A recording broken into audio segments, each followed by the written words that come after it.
નમસ્કાર મિત્રો Satish Maratha murder case અને 4 અતિ મહત્વના ચહેરાઓ. સતીશ મરાઠાનું મર્ડર થયું ત્યારબાદ આ 4 કિરદારની ગુજરાતમાં ચર્ચા છે, સુરતમાં ચર્ચા છે. તેમનો ભૂતકાળ શું રહ્યો છે અને વર્તમાન સ્થિતિ શું છે. વિસ્તારથી વાત કરીએ તો 5 ઓગસ્ટે 2026માં સતીશ મરાઠાની સરસ્વતી આવાસ વિસ્તાર ભેસ્તાનમાં હત્યા કરવામાં આવે છે.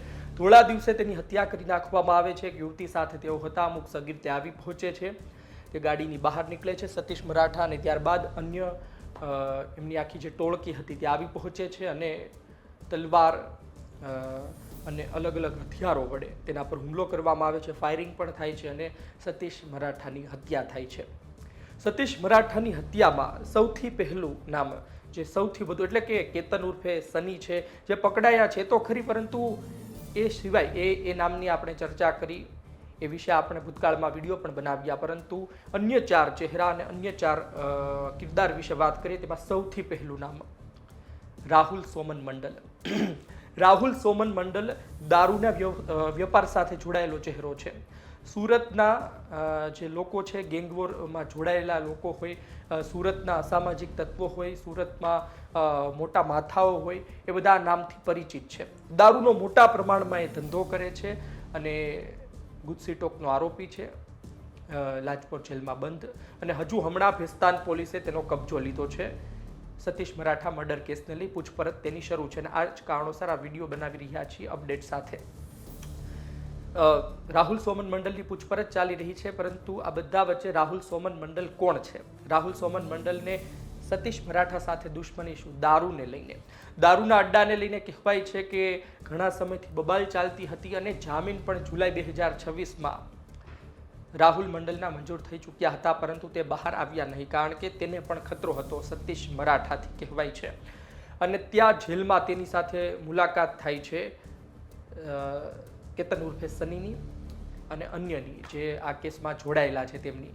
અને ત્યારબાદ રણનીતિ નક્કી કરો, એટલે કેતન ઉર્ફે સની, જે સતીશ મરાઠાનો નજીકનો કહેવાય છે ગણેશ, તેના પર તેણે હુમલો કર્યો હતો. એટલે સનીને પણ ડર હતો કે તેઓ બહાર આવશે તો જે ગણેશ અને સતીશ મરાઠાના લોકો છે તેના પર હુમલો કરશે, માટે તે પણ આ વાતમાં રાજી થાય છે અને સતીશ મરાઠાનું મર્ડર કરવાનો પ્લાન નક્કી કરવામાં આવે છે. રાહુલ સોમન મંડલ આખો જે પ્લાન તે જેલમાંથી બનાવે છે અને કહેવાય છે કે આખા હત્યા કેસમાં પડદા પાછળ સૌથી મહત્વનો ચહેરો હોય તો રાહુલ સોમન મંડલ છે, અને મુદ્દો દારૂનો કહેવામાં આવી રહ્યો છે. આ વાતથી પહેલી, અને એક મોબાઈલ પણ પકડાયો છે અને રિંકુ જે હજુ એક આરોપી છે તે ફરાર છે. તપાસ ચાલી રહી છે. બીજો ચહેરો છે સૂર્યા મરાઠી. સૂર્યા મરાઠી જેની હત્યા કરવામાં આવી 2020માં, એ સૂર્યા મરાઠી કે જે એક આખી ગેંગ ચલાવતો હતો, એ સૂર્યા મરાઠી કે જે પાછા સમૂહ લગ્ન પણ કરાવે, ગણેશ મહોત્સવની ઉજવણી પણ કરે, અને એ વિસ્તારમાં મરાઠી સમાજ માટે એક આગેવાન તરીકે પણ જેણે પોતાની છબી બનાવી હતી.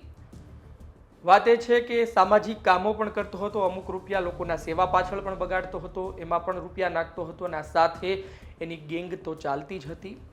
હત્યા, વસૂલી, અલગ અલગ જે અસામાજિક કામો કહેવાય, ગુનાહિત પ્રવૃત્તિઓ કહેવાય, એમાં સૂર્યા મરાઠી એક્ટિવ હતો. સૂર્યા મરાઠી કહેવાય છે કે 2002માં આવે છે મહારાષ્ટ્રથી, અને ત્યારબાદ તેઓ એ વિસ્તારમાં ધીમે ધીમે કહેવાય છે કે હીરાનું પણ તેણે થોડું ઘણું કામ કર્યું હતું, રિક્ષા ચલાવતા હતા, અને ત્યારબાદ ધીમે ધીમે ગુનાહિત દુનિયામાં આગળ વધે છે. 2016 મનુડાયા મર્ડર કેસમાં નામ આવે છે. તેની જે આખી ટોળકી હતી તેમાં હાર્દિક પટેલ, રાહુલ એપાર્ટમેન્ટ જેનું આપણે આગળ ચર્ચા કરીશું, સતીશ મરાઠા, એમની ટોળકીના સભ્યો હતા, પરંતુ એ જેલમાં જાય છે, જેલથી બહાર આવે છે. ત્યારબાદ હાર્દિક પટેલ સાથે તેની બબાલ થાય છે, અને ત્યારબાદ હાર્દિક પટેલ, સતીશ મરાઠા જેનું મૃત્યુ થયું છે તે, રાહુલ એપાર્ટમેન્ટ આ સહિતના લોકો તેની ઓફિસે જઈ તેના પર હુમલો કરે છે. તેમાં સૂર્યા મરાઠા મૃત્યુ પામે છે અને સામે હાર્દિક પટેલ પણ પછી મૃત્યુ પામે છે. અને પછી જે આરોપીઓ હતા એ નિર્દોષ છૂટી જાય છે, કે ભાઈ મુખ્ય આરોપી તો હાર્દિક પટેલ હતો, બીજા બધા છૂટી જાય છે, તેમાંથી સતીશનું મૃત્યુ થાય. એટલે કે સૂર્યા મરાઠી એક અલગ વ્યક્તિ હતો. એનું નામ પણ આ જ પ્રકારે સામાજિક પ્રવૃત્તિઓમાં હતું, ગુનાહિત પ્રવૃત્તિઓમાં હતું, પરંતુ એક સામાજિક ચહેરો પણ તે બની ચૂક્યો હતો એ વિસ્તારનો. એટલા માટે લોકોનો પ્રેમ પણ તેને એટલો મળતો હતો. પરંતુ સૂર્યા મરાઠીની હત્યા બાદ શું થશે એ પણ બધી ચર્ચાઓ હતી અને અંતે સમાચાર મળે છે કે સતીશ મરાઠા, હાર્દિક પટેલ બાદ સતીશ મરાઠાનું પણ મૃત્યુ થયું. એટલે કે સૂર્યા મરાઠીની આ વાત છે. સૂર્યા મરાઠી આ એક ભૂતકાળમાં થઈ ગયેલો એ વિસ્તારનો ચહેરો છે અને આ બધા જે એક સમયે એના પંટરો હતા તે ધીરે ધીરે જતા મોટા ગેંગસ્ટર બની ગયા છે. હવે આપણે વાત કરીએ પારુલ ચૌહાણ વિશે. પારુલ ચૌહાણ જે સતીશ મરાઠા સાથે એ સમયે ગાડીમાં હતી, સ્વિફ્ટ ગાડીમાં. પારુલ ચૌહાણ કહેવાય છે કે કોલેજથી તેને લઈને આવે છે. પારુલ ચૌહાણ કોઈ એવી બબાલને લઈને તે જે પ્રકારે નિવેદન અને જે પ્રકારે માહિતી સામે આવે મુજબ કે કોઈ બબાલને લઈને જ સતીશ મરાઠાને મળવા ગઈ હતી, પરંતુ એ સમયે તેઓ સતીશ મરાઠા ડ્રિંક કરી રહ્યા હોય તેવી પણ માહિતી મળી હતી. અને આ પારુલ ચૌહાણની ભૂમિકા એ સમયે શું રહી એ પણ ખૂબ મહત્વની છે, એ પણ ખૂબ સવાલો થઈ રહ્યા છે. ખેર તેમાં વધારે આપણે નથી જવું, પરંતુ છેલ્લે હત્યા સમયે તે વ્યક્તિ તેની સાથે હતી અને એ સમયે અસામાજિક જે બીજા લોકો હતા, એ સમયે જે બીજા સગીરો હતા, કેતન ઉર્ફે સની સહિતના જે આરોપીઓ હતા, એ બધા જે આવી પહોંચે છે એને લોકેશન મળે છે. એટલે રેકી કરવામાં આવતી હતી કે કોઈ લોકેશન આપ્યું એ પણ મહત્વનું છે અને તેમાં પારુલ ચૌહાણ અતિ મહત્વનું માનવામાં આવે છે. કિન્નર સમાજ સાથે સતીશ મરાઠાનો ઘરોબો અને તેમાં પારુલ ચૌહાણની ભૂમિકા એ પણ મહત્વની જોવામાં આવી રહી છે. જે છેલ્લું જે નામ આપણે લઈ રહ્યા છીએ, છેલ્લી જેની વાત કરી રહ્યા છીએ, રાહુલ એપાર્ટમેન્ટ, એ આજથી વર્ષો પહેલાં પણ તેટલો ચર્ચામાં હતો અને આજની તારીખે પણ ચર્ચામાં છે. સૂર્યા મરાઠીનું મૃત્યુ થઈ ગયું, હાર્દિક પટેલનું મૃત્યુ થઈ ગયું, સતીશ મરાઠીનું મૃત્યુ થઈ ગયું, પરંતુ રાહુલ એપાર્ટમેન્ટ આજની તારીખે પણ જીવિત છે અને અલગ અલગ વિસ્તારમાં ફરતો રહે છે. કહેવાય છે કે સુરત તેણે છોડી દીધું છે, પણ આ રાહુલ એપાર્ટમેન્ટ એક સમયે સૂર્યા મરાઠી ગેંગનો જ સભ્ય, મેં તમને પહેલાં વાત કરી તેમ તેની હત્યા કરવામાં પણ તે જોડાયેલો અને સૂર્યા મરાઠીની નજીકનો વ્યક્તિ. એપાર્ટમેન્ટનું કામ તેમને સોંપવામાં આવ્યું હતું અને એટલું બધું તેમને પસંદ આવી ગયું કે રાહુલે પોતાના નામ પાછળ એપાર્ટમેન્ટ લખવાનું શરૂ કરી દીધું. રાહુલ એપાર્ટમેન્ટ તરીકે પછી એ જાણીતા થયા. જોકે હાર્દિક પટેલે જ્યારે સૂર્યા મરાઠીની સામે પડવાનું નક્કી કર્યું ત્યારે જે રાહુલ એપાર્ટમેન્ટ છે તેની સાથે રહેવાનું પસંદ કરે છે, સતીશ તેની સાથે રહેવાનું પસંદ કરે છે. હાર્દિકનું મૃત્યુ થઈ જાય છે, સતીશ રાહુલ એપાર્ટમેન્ટ બહાર આવી જાય છે. પછી એસઆર કંપની બને છે. રાહુલ એપાર્ટમેન્ટ ગેંગ હતી પણ એસઆર કંપની પણ બને છે, સતીશ અને રાહુલની કંપની. એ ગેંગ પણ ખૂબ ચર્ચામાં હોય છે અને વિસ્તારમાં અલગ અલગ સામાજિક કામો હોય તેમાં પણ રાહુલ અને સતીશની હાજરી. એટલે કે રાહુલ એપાર્ટમેન્ટ આજની તારીખે પણ ચર્ચામાં છે. એટલે કે ઘણા લોકોના મૃત્યુ થઈ ચૂક્યા છે પણ રાહુલ જીવિત છે અને ખૂબ જૂનો ચહેરો છે.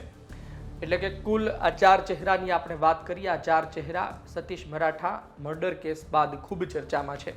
આપનું શું કહેવું છે કોમેન્ટ બોક્સમાં જરૂરથી જણાવજો. હાલ રાહુલ સોમન મંડલની તપાસ ચાલી રહી છે. આ કેસમાં તમે જુઓ કેટલા આરોપી છે, 4 તો સગીર છે, તેના નામ આપણે નથી લેતા, પરંતુ એ સિવાયના જે આરોપી છે, એક તો કેતન ઉર્ફે સની છે, અજીત છે, કરણ છે, એક કરણ કે જેણે ફાયરિંગ કર્યું હતું, પછી રાહુલ ઉર્ફે આરકે કરીને છે. એટલે કે રાહુલ મંડલ મુખ્ય આરોપી, રાહુલ એપાર્ટમેન્ટ સતીશના મિત્ર, પરંતુ રાહુલ આરકે એ પાછા બીજા આરોપી છે, એટલે એ પણ જોડાયેલા છે. અને અન્ય બીજા આરોપી જેમ કે રિંકુ ફરાર છે અને બીજા આરોપી ઘણા નામ ચર્ચામાં છે, પરંતુ આ જે ચહેરાઓ છે સૌથી અગત્યના કહેવામાં આવે છે અને રાહુલ સોમન મંડલ તેમાં સૌથી મહત્વનો ચહેરો. આપનું શું માનવું છે સુરત ગેંગ વોરને લઈ? કારણ કે આમાં સગીરનો ઉપયોગ કરવામાં આવ્યો છે, સગીરનો ઉપયોગ કરી ધીરે ધીરે હવે આ પ્રકારના કામને અંજામ આપવામાં આવી રહ્યો છે. તે બાબતે પણ આપ શું કહી રહ્યા છો કોમેન્ટ બોક્સમાં જરૂરથી જણાવજો. અને આ 4 ચહેરા વિશે આપનું શું માનવું છે? આ 4 ચહેરામાંથી કયો ચહેરો તમને લાગે છે આ કેસમાં સૌથી મહત્વનો સાબિત થયો? આપનો અભિપ્રાય કોમેન્ટ બોક્સમાં જરૂરથી જણાવજો. ધન્યવાદ.